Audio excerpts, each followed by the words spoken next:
Saudando as pessoas que possam estar a ver-me e a ouvir-me,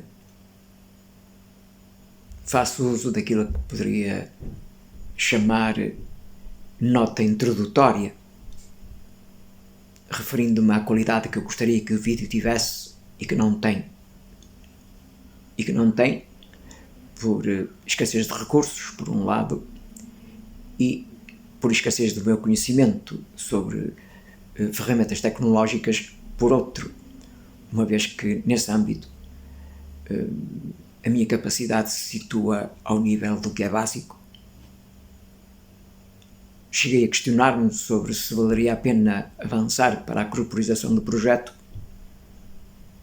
mas convenci-me de que o mais importante era a mensagem e teria que relegar para segundo plano a qualidade da edição. Importante de facto era e continua a ser o que pretendo transmitir e que pretendo, ou que espero, ou que gostaria que pudesse ser visto como matéria para reflexão, se não por todas, para algumas das pessoas que possam ouvir-me. Passada a nota introdutória, pego então o assunto que aqui me traz e que é nem mais nem menos do que a importância da aprendizagem, porque é através da aprendizagem que chegamos ao conhecimento, ao saber, à experiência e, fundamentalmente, à realização afetiva, porque entendo a realização afetiva como a pedra de toque na existência de qualquer ser humano.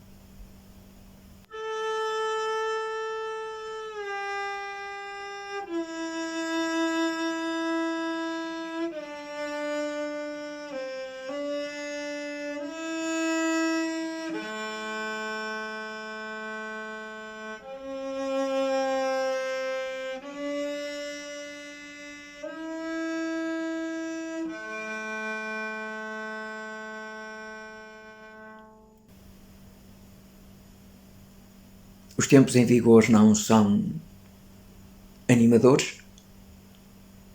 Percebemos que a humanidade mergulha no caos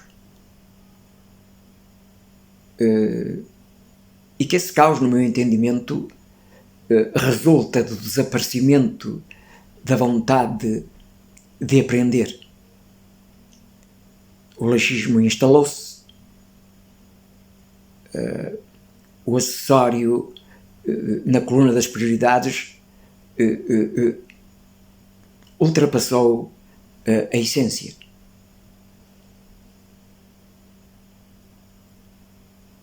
Continua a culpar-se regimes políticos, alguns regimes políticos, porque se entende que as ditaduras elas são opressivas, são impeditivas da evolução dos cidadãos, no sentido de que impedem a liberdade da expressão, a liberdade, o acesso à informação, e eu estou à vontade para afirmar que não há nenhum regime político, seja ele qual for, que impeça as pessoas de aprenderem, que impeça as pessoas de fazerem o exercício de amor próprio, que impeça as pessoas de fazerem o caminho para a realização afetiva. Pode acontecer que nos seja impedida a atividade política. Mais ainda, se essa atividade política contrariar aquilo que está estabelecido pelo próprio regime, seja ele qual for. Mas não há nenhum regime que que me impeça ou que me proíba de aprender, que me proíba de saber, que me proíba de conhecer, que me proíba de procurar a realização afetiva.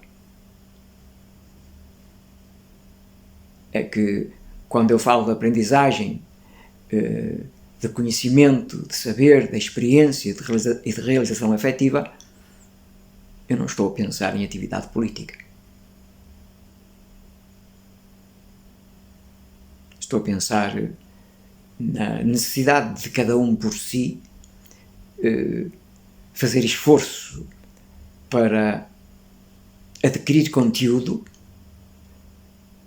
e adquirir conteúdo que lhe permita dar algumas respostas ou respostas para algumas das questões que se coloca, que a si mesmo se coloca, e respostas, pelo menos, a algumas das questões que do exterior lhe são colocadas. Isto não tem nada a ver com política, tem a ver com realização pessoal, com a aquisição de conhecimento que permita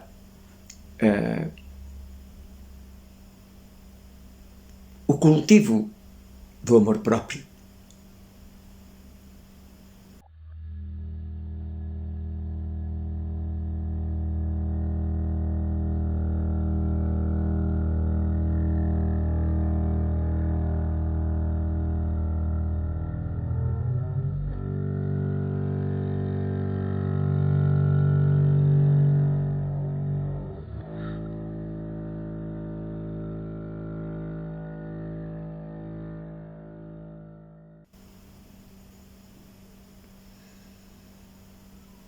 Esperava-se que a democracia fosse esse regime de libertação. Percebemos quase logo de imediato que aquilo que as pessoas ansiavam como liberdade rapidamente foi transformada em libertinagem. Chegamos agora e percebemos que tanto se contestou a censura do anterior regime e que vivemos um período, se não de implementação, mas pelo menos de tentativa de implantação ou de reimplantação da censura.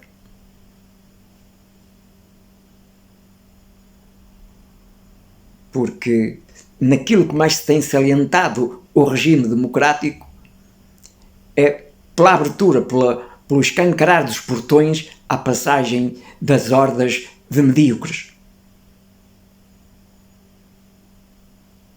O país, falo do país em que nasci, cresci e vivo, do qual tenho naturalmente melhor conhecimento, está transformado num imenso mar de erva daninha, com as plantas de maior utilidade a naufragar nesse mar de verdura insana. Culpar os regimes políticos não faz qualquer sentido, porque os regimes políticos são meras figuras abstratas. Se não houver pessoas que lhes deem movimento, que os acionem, os regimes são meras definições. Continuar-se a acusar ou a culpabilizar o anterior regime, os anteriores governantes, pelos pecados que hoje em democracia são cometidos, isto corresponde ou corresponderia a eu culpabilizar os meus pais pelo facto de, nesta idade e até muito antes desta idade, culpabilizá-los dos meus fracassos, das minhas decepções, dos meus desgostos, dos meus vazios, da minha incapacidade de aprender, da minha incapacidade de fazer leituras. Relativamente ao regime anterior, passaram já 51 anos sobre o seu derrubo. Os meus pais morreram há décadas. Então, como adulto, como é que eu quero justificar a minha existência?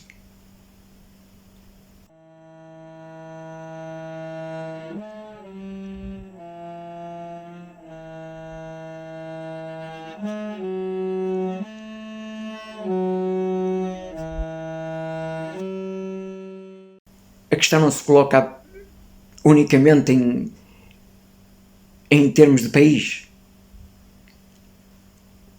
A própria Europa, esse espaço do mundo onde durante séculos umas quantas figuras dedicaram a sua vida na abertura de caminhos que conduzissem à luz.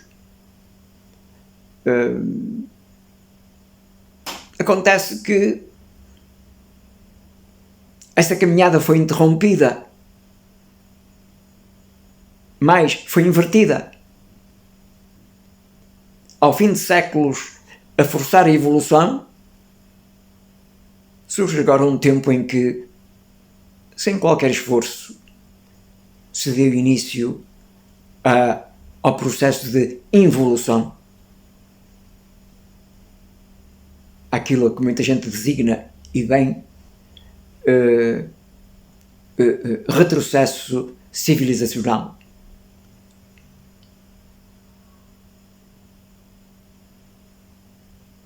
Não me parece que haja qualquer regime político que possamos acusar desta tragédia.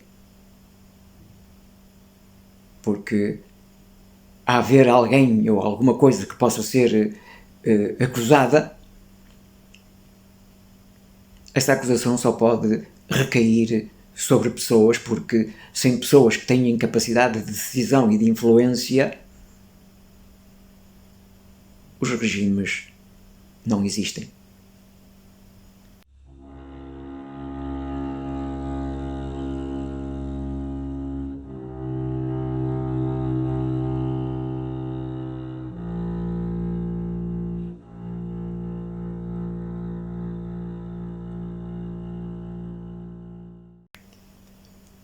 As pessoas que me conhecem, as pessoas que me são próximas, elas conhecem-me pela minha ligação à pintura, dado que grande parte da minha vida tem sido dedicada à pintura. Embora esta seja a parte visível do iceberg, porque ocultas pelas águas estão outras facetas. Tenho inclusivamente alguns ensaios no domínio das artes, porque cedo percebi, quando me envolvi em definitivo e a tempo inteiro na pintura, que a parte importante da pintura não é a técnica, mas o pensamento. Porque sem filosofia, sem pensamento, sem reflexão, sem raciocínio, temos dificuldade para justificar os nossos gestos, as nossas escolhas, as nossas opções, as nossas abordagens.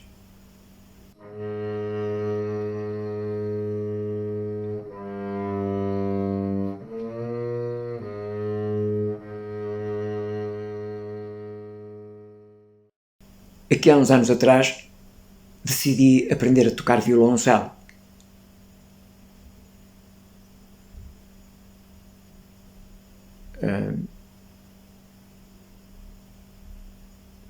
Na verdade, a música nunca esteve longe do meu imaginário. Embora nunca me tenha passado pela cabeça vir a tocar qualquer instrumento. E quando pensava num instrumento, pensava no violoncelo. Porque aquilo que eu vou dizer é a repetição do que já tanto foi dito e repetido. E que tem a ver com a proximidade do violoncelo com a voz humana. Há de facto essa voz cavada que parece vir de uma alma que não se conhece.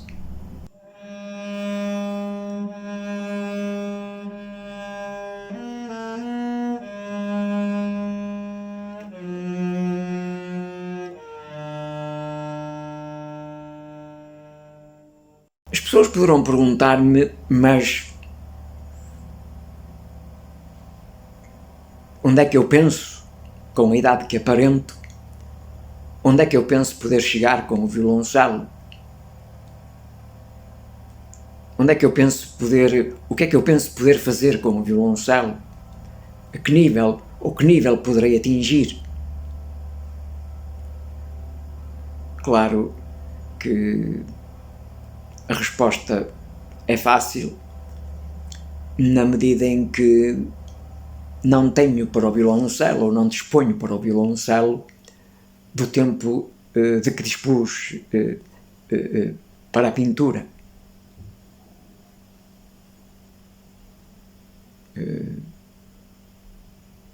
Quando entrei decididamente na pintura, a minha idade não era a que tenho hoje.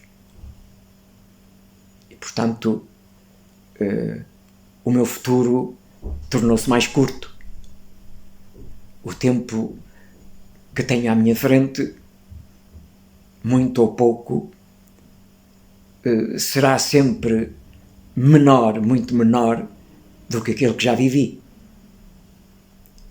E, portanto, a minha ambição, o meu anseio no que toca ao violoncelo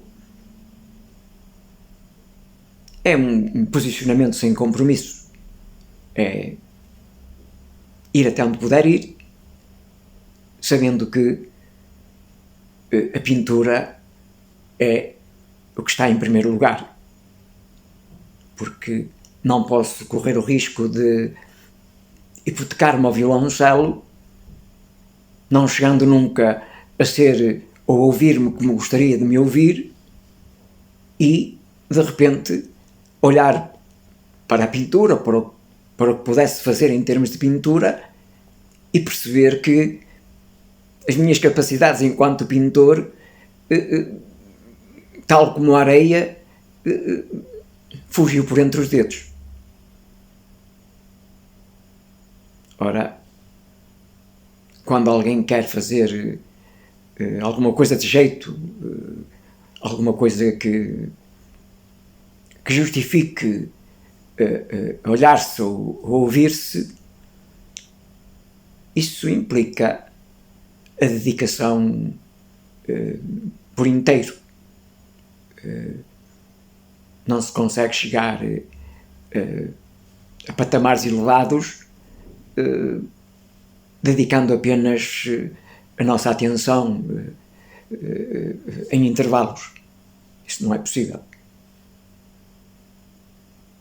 Mas a verdade é que não pensei, como não penso, vir a ser violoncelista.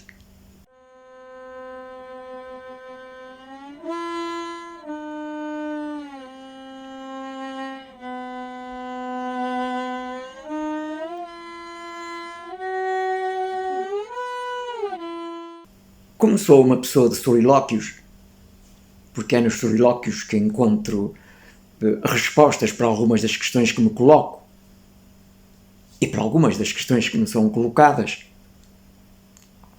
aquilo que eu pretendo, aquilo que eu espero, a esperança que eu tenho é de que,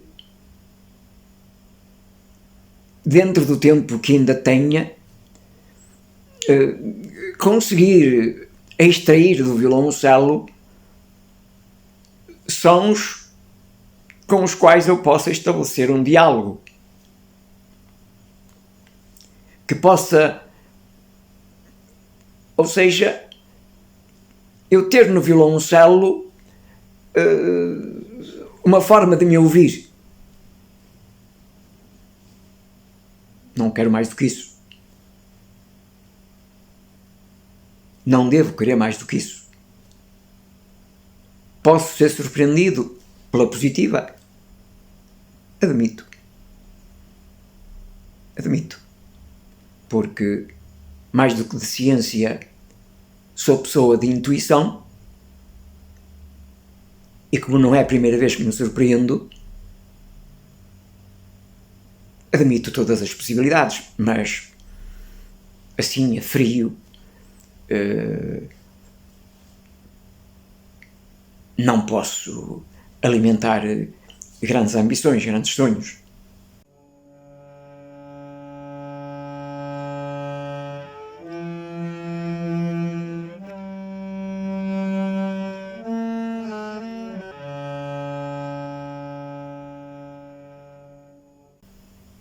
Como é que então eu resolvo esse problema da aprendizagem?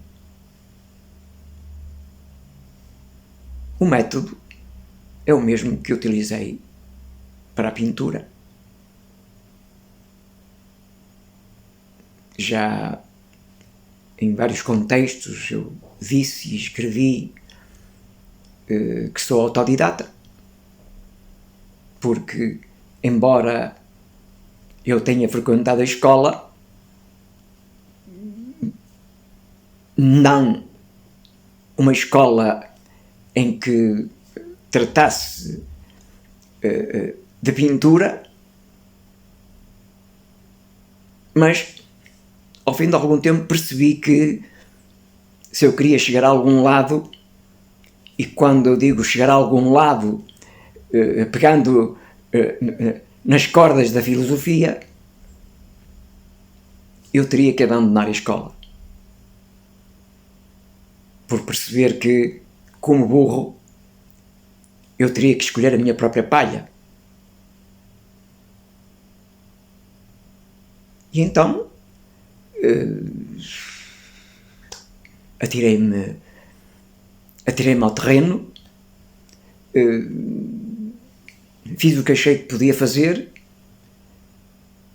procurei livros de grandes autores dos quais eu pudesse ver a obra, no sentido de poder traduzir, a partir das imagens, os sinais que lá encontrava.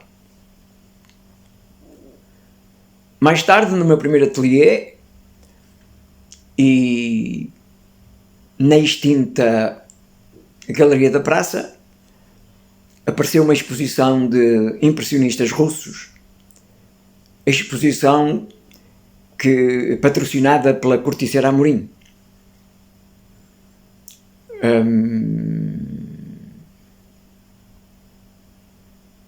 Obras, enfim, gostando mais de umas do que de outras, o que é normal. O que se percebia e o que se constatava de imediato é que aquelas obras não eram obras de quem esteve a pintar para decorar paredes ou esteve a pintar para vender. Não estou a dizer que os quadros não fossem vendidos, mas esse não foi o primeiro propósito daquelas pessoas. A carga afetiva era demasiado intensa para poder evitar o reconhecimento, para poder fugir ao reconhecimento de que se estava diante de pessoas que viveram para aquilo.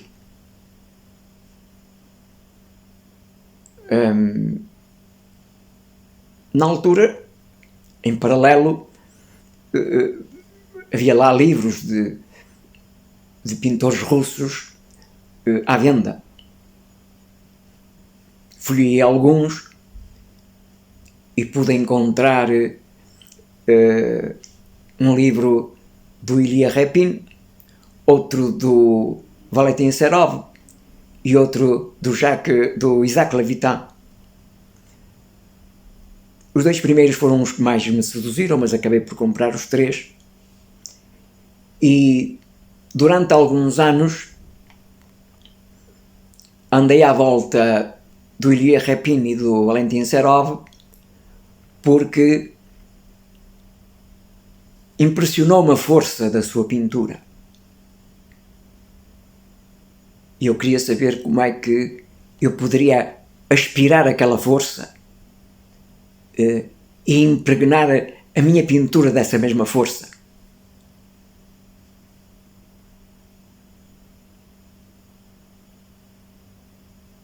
Durante algum tempo pintei quadros de pequenas dimensões,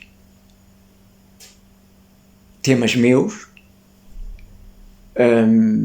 porque a ideia nunca foi a de copiar trabalhos quer de um quer de outro, porque nunca foi meu objetivo evoluir através da cópia mesmo de grandes autores, porque a cópia dos grandes autores acaba por nos enganar, acaba por nos iludir, porque viciados nas cópias dos grandes autores chegamos a uma altura e quando já não os temos na frente, já não os temos como referência, não sabemos como fazer o caminho porque nunca o quisemos fazer de acordo com aquilo que são as nossas características. Então eu abria os livros de um e de outro, criava um espaço entre eles onde pudesse caber a minha pintura e agia como se participando numa exposição coletiva. Porque a ideia era ver até que ponto a minha pintura se aguentava no meio daqueles monstros. Não no sentido de achar que me poderia comparar a eles, mas no sentido de saber se o caminho que eu estava a fazer era o caminho, digamos, certo.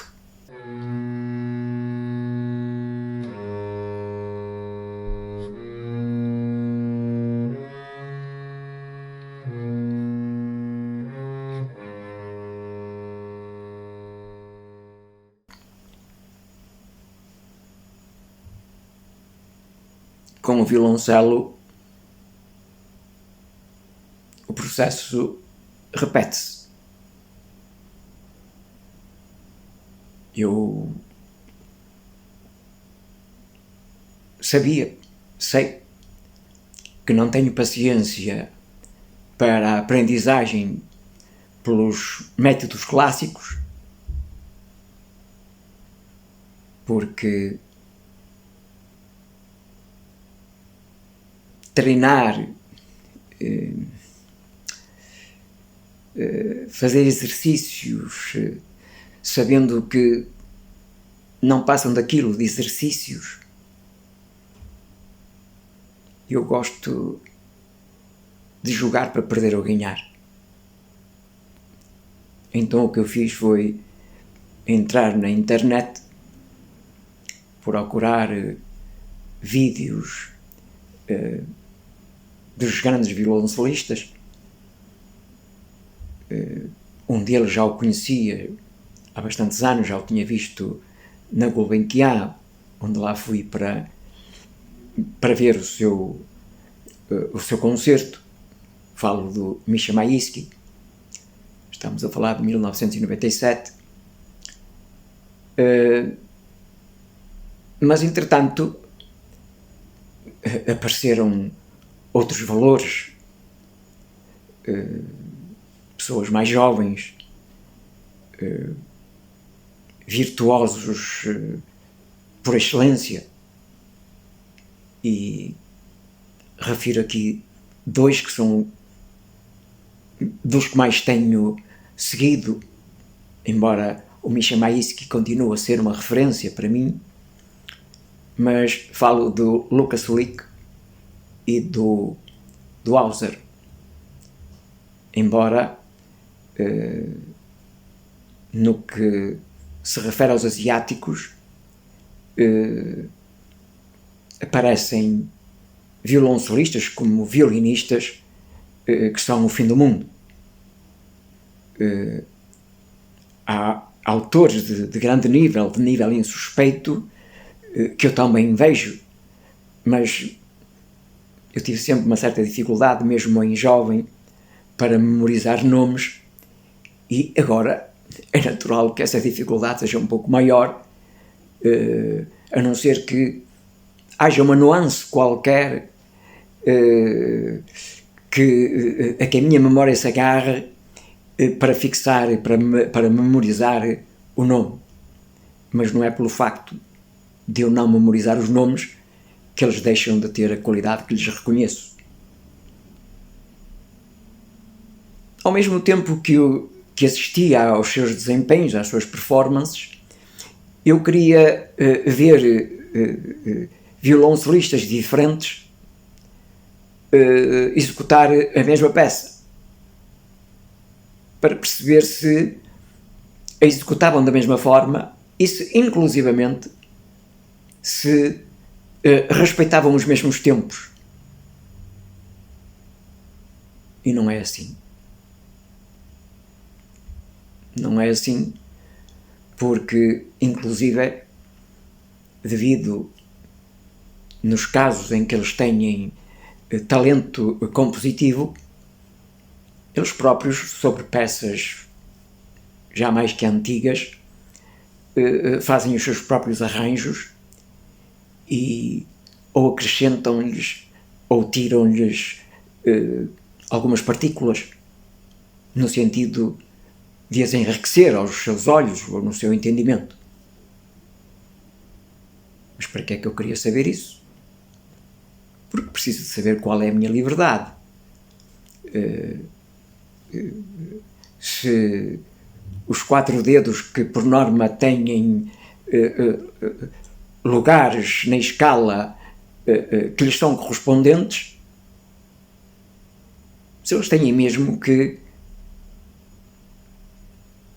só corresponder àqueles lugares. E não é assim.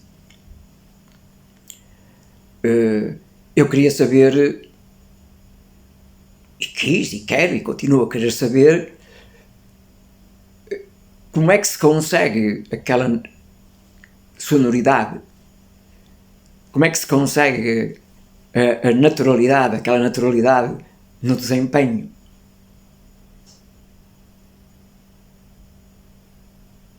Mas a sonoridade como o desempenho, isso depende de vários fatores. O estado de espírito dos autores não é sempre o mesmo, mesmo quando em momentos diferentes executam a mesma peça.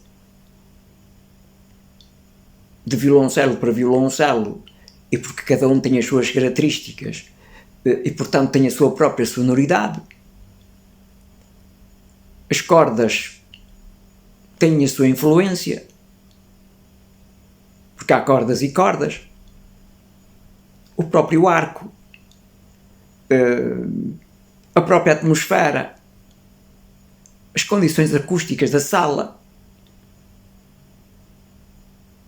Mas perguntarão porque é que eu, estando a dar passos inseguros na aprendizagem do violoncelo, tenho que me preocupar com isso. Porque a minha capacidade de aprender tem que ter por base a capacidade de compreender.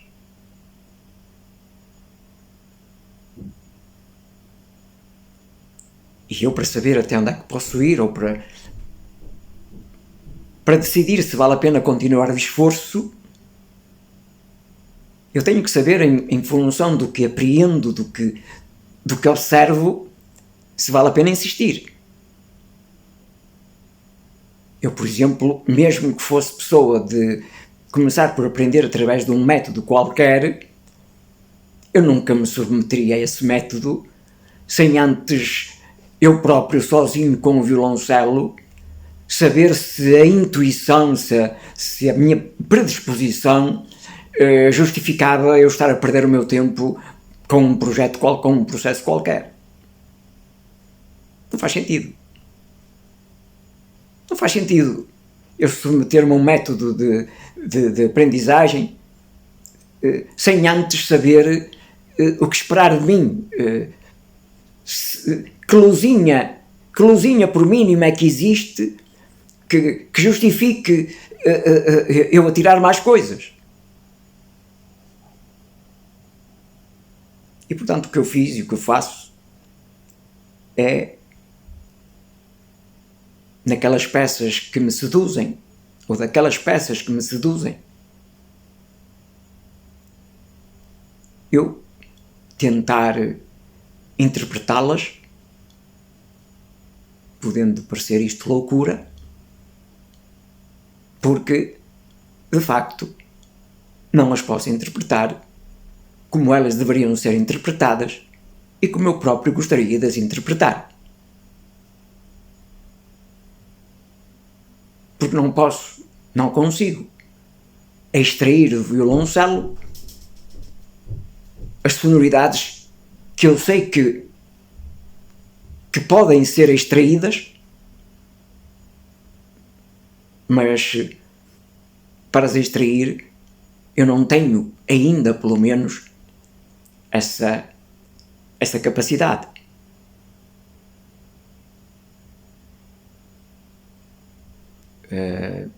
Mas é na aflição de querer interpretar que eu acabo por memorizar a residência dos sons. Embora a intuição me pregue partidas e me leve os dedos para aquilo que eu diria serem os sítios certos. O problema põe-se depois quando eu quero perceber porquê. Quando eu quero racionalizar os movimentos. E é quando eu tropeço.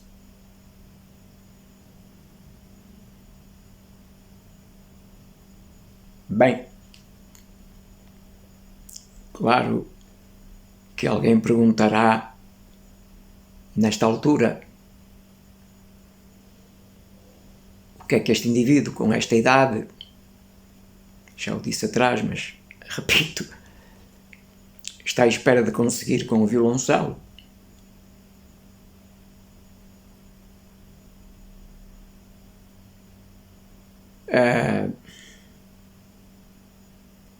Eu tenho, de facto, um problema, e este problema é um problema entre comas,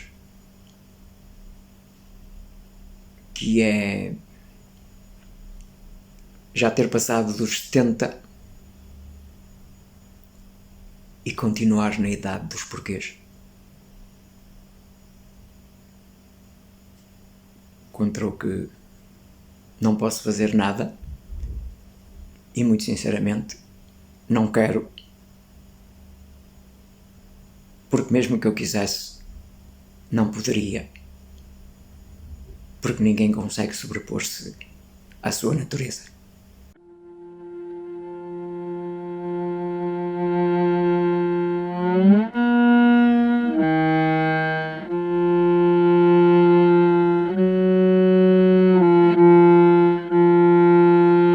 As peças que terão a oportunidade de ouvir são duas pequenas peças que fazem parte desse processo de aprendizagem. Claro que constatarão a imaturidade das experiências, perceberão os engasgamentos, mas pensar em aprender sem contemplar a hipótese de tropeçar e cair é descuido. É descuido.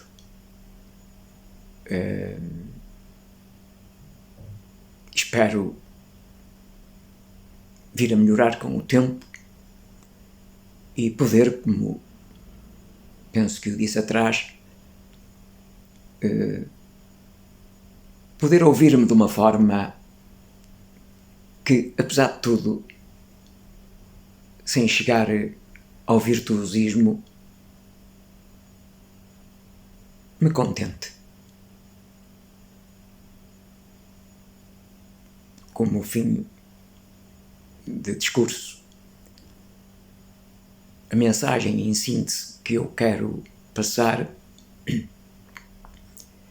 é de que a idade só por si não é condicionante que impeça a aprendizagem. A vontade de aprender, ela não é própria de uma idade específica. Essa predisposição para querer saber, para querer aprender, para querer conhecer,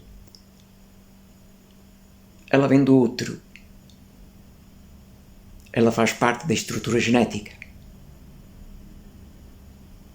E essa vontade,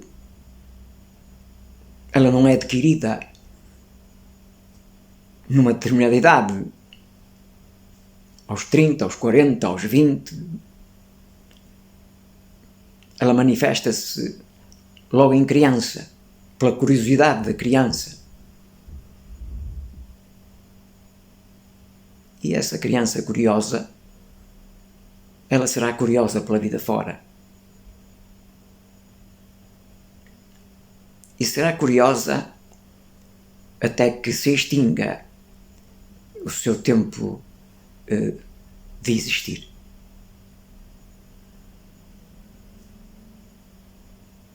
No fundo, a minha mensagem é mais para despertar, para acordar quem tenha essa predisposição, quem tenha essa, eu diria, esse privilégio, e que, por razões que a vida coloca, as pessoas deixam adormecer e acabam, muitas vezes, perdidas na angústia, porque se enganaram no caminho, trocaram os papéis, e eu penso que, apesar de tudo, quando as características lá estão, quando as capacidades, essas predisposições existem, é sempre tempo de reformular o percurso.